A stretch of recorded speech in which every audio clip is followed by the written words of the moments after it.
Hi, my name's Leila, I'm a mum. My son Leo was 11 when he came to Arrowsmith. We had really explored all options, and at the end of grade 5 he received a terrible report card, and it didn't seem that the teachers really knew what was going on, and we didn't understand what was going on. I should say Leo had meningitis as a baby, so we knew there was a risk of learning difficulties, and he was deafened by the meningitis, so he had a cochlear implant. But he was having a lot of trouble developing language, and clearly there were a lot of learning issues that were not really being identified by the school.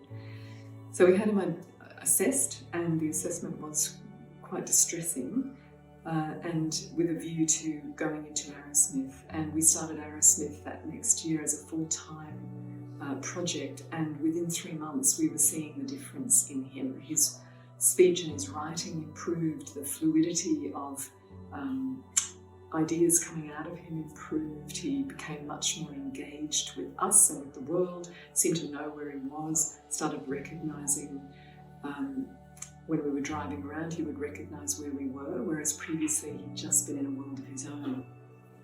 So that's how we came to Arrowsmith. So we did 2 years in a full-time program, which we saw a lot of really good outcomes in terms of language. It's still not perfect, and that's why we're back in the part-time program. We also saw outcomes in terms of, as I said, the most important thing was really this idea that his brain woke up, that he was much more able to grasp the problem and think about a problem and tackle a learning task, whereas before that he just would sit back and had no idea how to start. So that was really the main thing. And he went back to school and was actually able to succeed at school, in primary school, which has been okay. High school has been more difficult, and because we've had a slower progression with Arrowsmith since then, doing it part-time, we're just trying to get all of the severe learning difficulties back up into the normal range. And I think he started with 7 or 8 severe learning difficulties.